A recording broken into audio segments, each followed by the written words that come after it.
What is it with like the winners never really win, do they? I think it's to do with the fact that it's a variety competition show, and the music industry isn't cookie cutter. Yeah. So you could have a Susan Boyle win, right? For instance, as an example, and you have to find a market for Susan Boyle. Yeah, that's true. Where the hell is that market? So she's just gonna sing like really, really classic music, and you market her as a classical singer. And when that train kind of dies out, it's kind of like, well, you know, it's like, so like you think about like the singers that come on the show, a lot of those singers are still, what usually happens as well, I've realized, is a singer can really know who they are, and then the show has a specific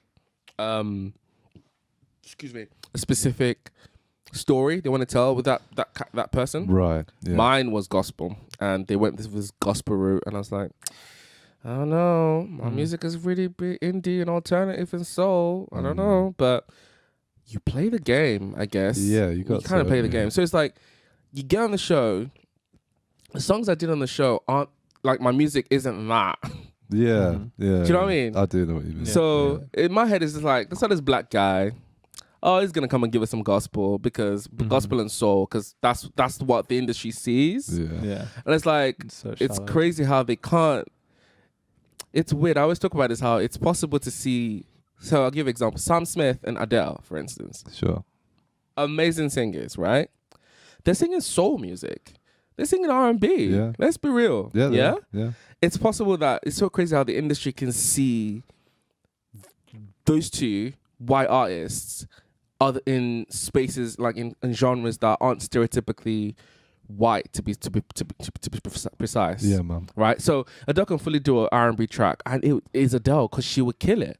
But a black artist can't do an alternative track or do rock. It's true, man. It's sad and it's bullshit.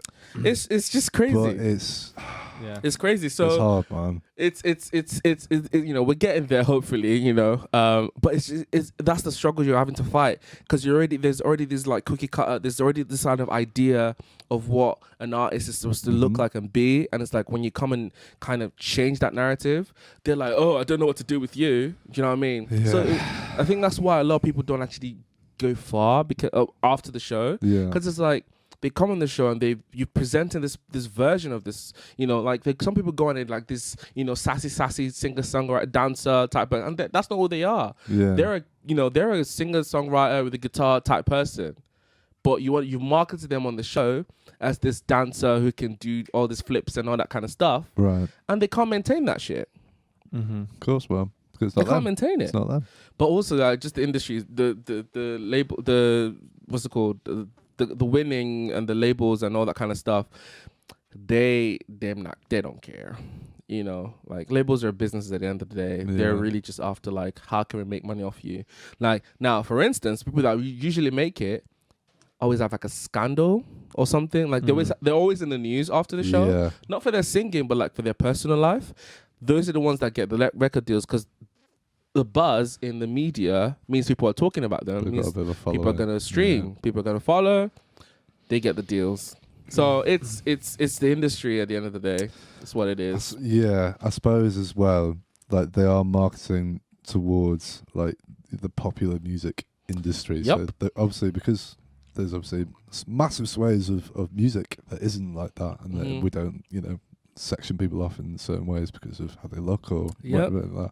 But that's their game, isn't it? That's their top of the thing. It's like the radio one, churn it out. Yep. That's what it is. Yep. Isn't it, man? Yeah. It's bullshit. But I find it really weird that the link between like a scandalous story and how that brings people to the music, but then people obviously like people are still like investing in it. Yeah. So it's like the scandalous story, right? That's like juicy gossip, whatever. That's great. But then like the music, what happened to the music? Like really bland. It just doesn't do anything. You know, like what's that got to do with all this?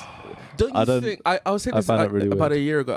Don't you think that music, the way I'll speak about popular music to be specific, because it's not all music, but even in different genres, like music isn't selling. Story sells more than music does. Yeah. So definitely. there are talented like artists who don't give a fuck about like being famous, and so because of that, there's no story. You don't know about their lives. They're private, right? Mm-hmm. Yeah.